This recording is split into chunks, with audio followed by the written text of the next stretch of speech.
Hello everyone, welcome to our channel AJ pharmacy. आज हम discuss करने जा रहे हैं सेल इंजरी के बारे में, जो कि हमारा पैथोफिजियोलॉजी का पार्ट है। तो चलिए शुरू करते हैं। पिछली की वीडियो में हमने डिस्कस किया था होम्योस्टेसिस और फीडबैक मैकेनिज्म सिस्टम के बारे में, और आज हम देखेंगे सेल इंजरी क्या होती है और उसके डिफरेंट इंट्रोडक्शन के बारे में। और नेक्स्ट वीडियो से हम इसकी cell death and then the changes occur in the necrosis and apoptosis, that is apoptosis के बारे में देखेंगे। तो चलिए शुरू करते हैं और देखते हैं व्हाट इज़ सेल इंजरी। हम हमेशा बोलते हैं किसी वर्ड को समझने के लिए सबसे इम्पॉर्टेंट है उस वर्ड को अगर स्प्लिट कर दो तो वो वर्ड खुद का ही मीनिंग बता देता है। जैसे हम देखते हैं यहाँ पे लिखा है सेल इंजरी। ओके, सेल के अंदर कोई खराबी आना या एबनॉर्मलिटी आना या डिफॉर्म हो जाना या उसके अंदर कोई डिफेक्ट हो जाना। ये जो सेल इंजरी होता है ये सुनने में बहुत ही ईजी लगता है, लेकिन ये बहुत ही टेक्निकल टर्म है जिसमें हमें बहुत चीज़ों को, पैरामीटर को समझना होता है और पढ़ना होता है। सो देख लेते हैं what is the definition of the cell injury. So it is defined as, so we can say that it is defined as a variety of changes,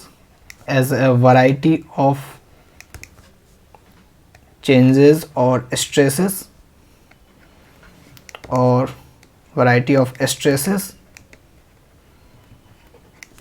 that leads to stresses on cell that leads to changes in their internal or external environment, changes in their internal or external environment। किसी भी particular cell में कोई भी type का stimulus आ रहा है या उस सेल पे स्ट्रेस डाल रहा है या कोई ट्रॉमा है या कोई इंजरी कॉज कर रहा है, इंजूरियस स्टिमुलाई है, सो वो उस सेल की क्या करेगा, मॉर्फोलॉजी को चेंजेस करेगा। और उस डिफरेंट मॉर्फोलॉजी को ही हम क्या कहते हैं, उसके मॉर्फोलॉजी को चेंज होने की वजह से उसका जो इन्वायरमेंट होगा एक्स्ट्रा सेलुलरली और इंट्रा सेलुलरली उसमें चेंजेस आएंगे, और इसी चीज़ को हम बोलेंगे, वैरायटी ऑफ चेंजेस को हम बोलते हैं सेल इंजरी। ओके, सो कुछ और इम्पॉर्टेंट बातें हम देख लेते हैं सेल इंजरी के बारे में। सो जो ये सेल इंजरी है ये डिपेंड करता है बहुत सारे फैक्टर्स पे, लेकिन इम्पॉर्टेंटली दो फैक्टर को हम देखते हैं जो सेल इंजरी पे जो सेलुलर रिस्पॉन्स होता है, जो उसका स्ट्रेस होता है, उस पर दो फैक्टर पे वो बहुत ज़्यादा डिपेंड करता है। पहला ये जो होता है कि कौन सा टिश्यू या कौन सा सेल उस पर्टिकुलर सेल इंजरी में इन्वॉल्व है। So we can say the type of cell,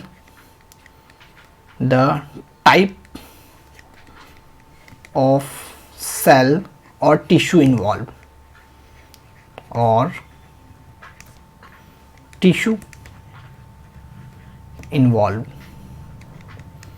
This is the first point. The second one is the extent and the type of cell injury. So हमने बोला ये जो cell का जो cellular response होगा, जो उस पर स्ट्रेस आ रहा है, वो किस चीज़ पर डिपेंड कर रहा है। पहले तो कौन सा सेल है या किस तरीके का टिश्यू है, या दूसरा चीज़ ये हो सकता है कि वो जो सेल इंजरी हुआ है वो किस टाइप का है और उसका एक्सटेंट कितना है या उसकी सेवेरिटी कितनी है। So we can say the extent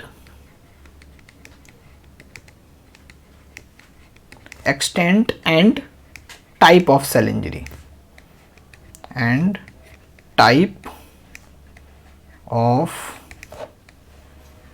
cell injury, है ना। सो ये दो फैक्टर पे डिपेंड करता है जो हमारा सेलुलर रिस्पॉन्स होगा। अब हम देखते हैं ये जो इस सेल का जो इंजरी हो रहा है ये किस तरीके से डिवाइड हो रहा है और किस तरीके से रिस्पॉन्स करता है।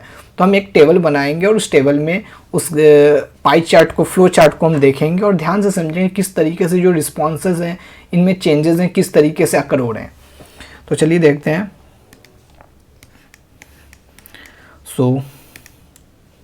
ओके, सो हम एग्जांपल ले रहे हैं, एक नॉर्मल सा सेल ले रहे हैं, ठीक है, यहाँ पे हम बोल रहे हैं एक नॉर्मल सा सेल है, सो हम बोल रहे हैं ये नॉर्मल सा सेल है, ओके ठीक है। अब इस नॉर्मल सा सेल में दो तरीके का स्टिमुलाई हो सकते हैं, एक तो क्या हो सकता है, या तो उस पर स्ट्रेस पड़ सकता है और या तो वो इंजूरियस स्टिमुलाई है। सो हम कह रहे हैं दो तरह का स्टिमुलाई आ रहा है इस सेल के ऊपर, एक तो इसके ऊपर स्ट्रेस कर रहा है ना, और एक तो ट्रॉमा की वजह से हुआ है, किसी एक्सीडेंटल की वजह से हुआ, तो एक इंजूरियस स्टिमुलाई है। हम बोल रहे हैं ये हमारा इंजूरियस स्टिमुलाई है। अब ये दोनों के पाथवे चेंज हो जाते हैं। अगर वो सेल के ऊपर स्ट्रेस आया है तो वो पहले क्या जाएगा, एडेप्टेशन की ओर जाएगा। पहले वो कहाँ जाएगा, एडेप्टेशन की ओर, ओके। अगर उसके पे ट्रॉमा की वजह से, ये एक्सीडेंट की वजह से कोई स्टिमुलाई आया है तो डायरेक्ट सेल इंजरी हो गया। अब ये बहुत ही डिफरेंट टर्म है, एडेप्टेशन और सेल इंजरी। हम इसको समझेंगे, आप यहाँ ध्यान से देखो, ठीक है। तो डिफरेंट दो तरीके के स्टिमुलाई आए थे और दोनों ने अपना जो पाथवे कंप्लीटली डिफरेंट चेंज कर लिया। एक एडेप्टेशन कर रहा है, दूसरा सेल इंजरी हो रहा है। अब यहाँ देखो ध्यान से, ये जो एडेप्टेशन है अगर हो जाता है तब तो ये ठीक है। अगर ये इनएबिलिटी हो जाती है, अगर सेल इनएबिलिटी हो जाता है इस एडेप्टेशन को, वो एडेप्टेशन नहीं कर पा रहा है, तो वो फिर वो सेल इंजरी की तरफ ही जाएगा। मतलब इनका जो पाथवे फिर कॉमन हो जाता है, क्योंकि अगर स्टिमुलाई अलग है तो चलो पाथवे दोनों ने तो अलग अलग कर लिया। लेकिन अगर हम बात कर रहे हैं कि जब ये सेल है वो एडेप्टेशन नहीं करेगा तो वो फिर क्या कर लेगा, कॉमन पाथवे को फॉलो करेगा, वो भी सेल इंजरी में चला जाएगा। सो हम इस एरो को रिप्रेजेंट करके बोलते हैं inability to adapt, inability to adapt, है ना, ठीक है, ओके। अब ये जो सेल इंजरी है, अब ये दो तरीके से है, जो उसकी जो सिवियरिटी होगी उस पर ये दो तरीके से ये हो जाता है, चेंज हो जाता है। अगर उसकी एक्यूट है, माइल्ड है, तो वो रिवर्सेबल सेल इंजरी होगा। अगर उसका जो ये है सिवियरिटी क्या बहुत ज़्यादा है, क्रोनिक है और प्रोग्रेसिव है, तो उस केस में वो क्या होता है, इरिवर्सिबल सेल इंजरी हो जाता है। सो हम इसको भी दो पार्ट में ये कर रहे हैं, क्लासीफाई कर रहे हैं। अगर ये माइल्ड है, अगर ये माइल्ड है, एक्यूट है और ये ट्रांजेंट है, ट्रांजेंट है, मतलब ट्रांजेंट का मतलब that is continue for the short period of time. So ये क्या कॉज करेगा, reversible cell injury, reversible cell injury, है ना। और रिवर्सिबल सेल इंजरी फिर क्या हो जाता है, आपको नॉर्मल सेल में कन्वर्ट हो जाएगा, मतलब वो खुद को एडेप्ट करके फिर से नॉर्मल सेल बन जाएगा वो, ठीक है। अब ये क्या हुआ, ये जो सेल इंजरी है वो सेवियर है, प्रोग्रेसिव है, क्रॉनिक है, तो वो क्या करेगा, इरिवर्सिबल सेल इंजरी में जाके चेंज हो जाएगा। सो अगर वो क्या है, सेवियर है या प्रोग्रेसिव है, सो ये क्या कॉज करेगा, इरिवर्सिबल सेल इंजरी, इरिवर्सिबल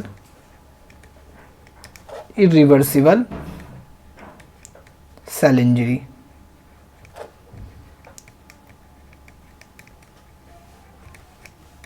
है ना। और अब ये इरिवर्सिबल सेल इंजरी दो पार्ट्स में हम कैटेगराइज इसको करते हैं। जो हमारा इरिवर्सिबल सेल इंजरी है ये दो पार्ट्स में कैटेगराइज होगा। Let me first injury,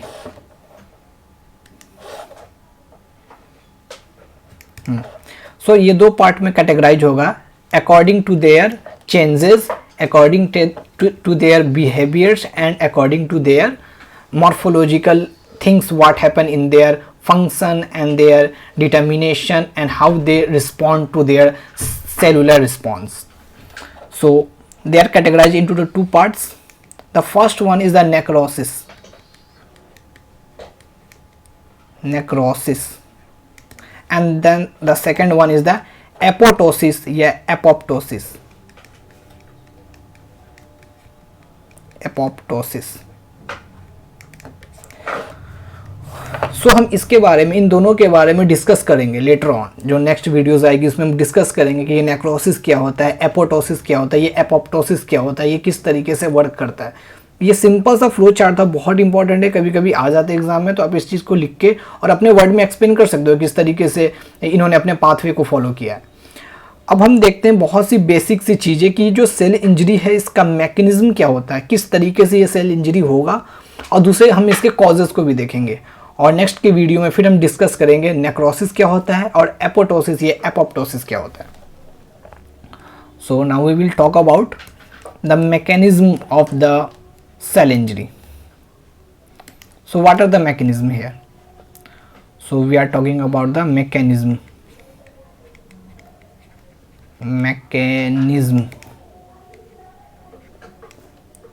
for cell injury.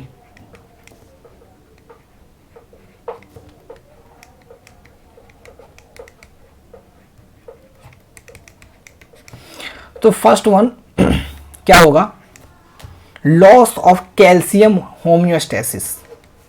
The first one will be the loss of calcium homeostasis.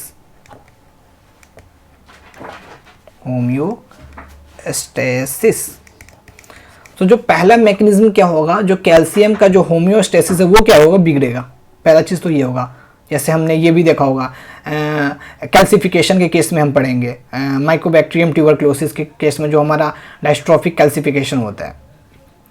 Second one will be the, जो मेम्ब्रेन की जो परमेबिलिटी क्या होगी वो डिफेक्ट हो जाएगी. सो हम कह रहे हैं जो मेम्ब्रेन है उसकी क्या होगी, परमेबिलिटी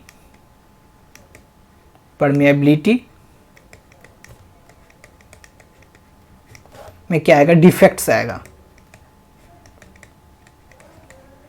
ओके. थर्ड वन क्या होगा, यहाँ पे एटीपी का डिप्लीशन होगा. एटीपी ऑब्वियसली बात है, कोई भी सेल अगर वो वर्क कर रहा है तो ऑब्वियसली वो एटीपी जनरेट करेगा. आप ही सोचो कि कोई चीज़ है, अगर वो काम का है तो ठीक है, अगर वो काम का नहीं होता तो ऑब्वियसली हम उसको क्या करते हैं, रिप्लेस करते हैं या तो उसको हटा देते हैं. So the same things happening in our body, कि जो एटीपी का जो डिप्लीशन होगा वो सेम चीज़ यहाँ कॉज करेगा, सेल की इंजरी को कॉज करेगा. So we are saying that the ATP depletion. Fourth one, free radicals का फॉर्मेशन होगा, that is O2 and O2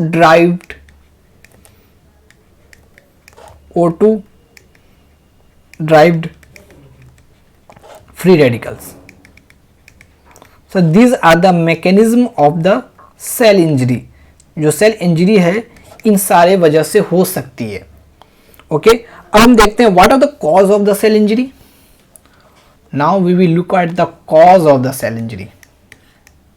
what are the different cause of cell injury. So we are talking about the causes. Okay.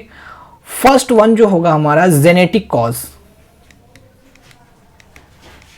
पहला तो हमारा होगा genetic causes. पहले हम देखेंगे genetic causes क्या होंगे, देन हम देखेंगे एक्वायर्ड कॉजेज. ठीक है. जेनेटिक कॉजेज में हम देखते हैं क्या क्या होते हैं. पहला चीज इनके बारे में हमें पढ़ना है, that is the developmental defects. That is developmental defects, that is error in the morphogenesis. So we are saying that the developmental defects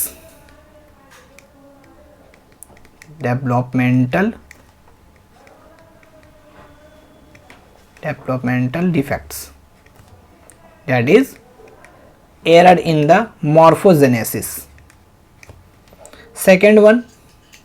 The second one will be the cytogenetic defect, that is chromosomal abnormality, that is cytogenetic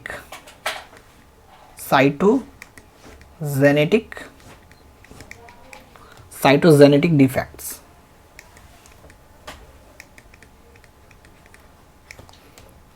The third one will be the single gene defect, that is Mendelian disorder. Single gene defect.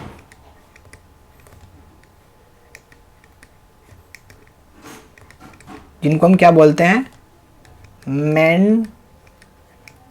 Mendelian disorder, Mendelian disorders. Okay, the next type of defect in the genetic causes, that is the multifactorial inheritance disorder. That is multifactorial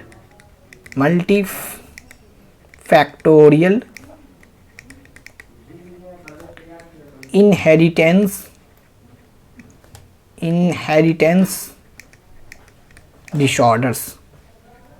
So these are the causes of the genetic causes of the cell injury.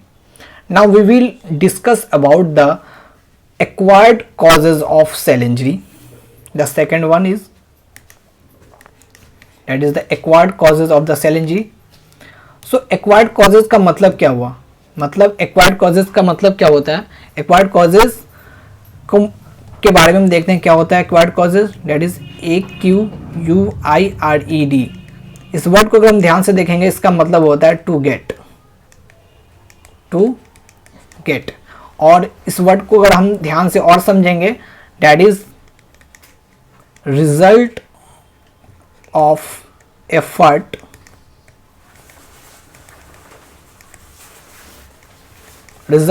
Effort और experience or experience. So these are the meaning of the acquired.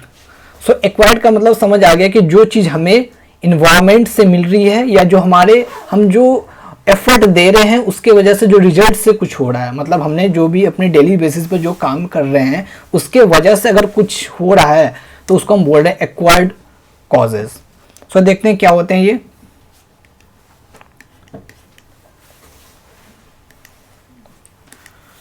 So acquired causes के में देखते हैं कि क्या क्या causes होंगे for the cell injury.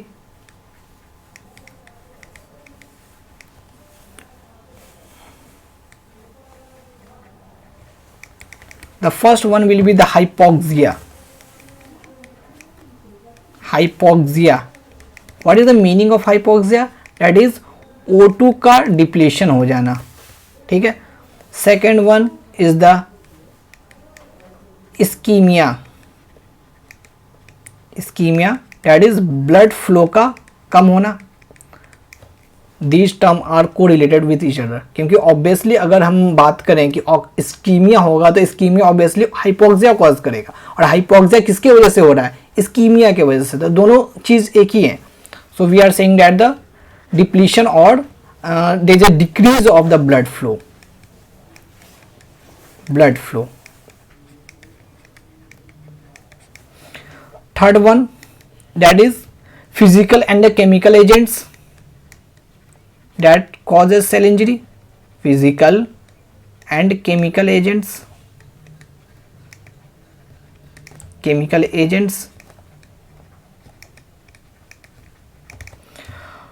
Now fourth one, that is microbial agents.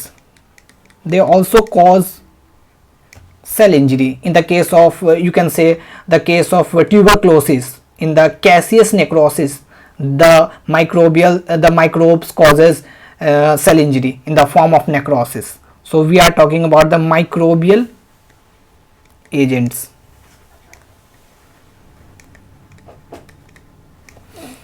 Fifth one is immunological agent.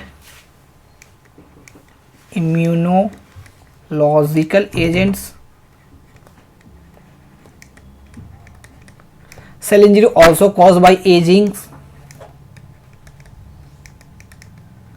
and it's also many more causes of the acquired, like the nutrient deficiency requirement.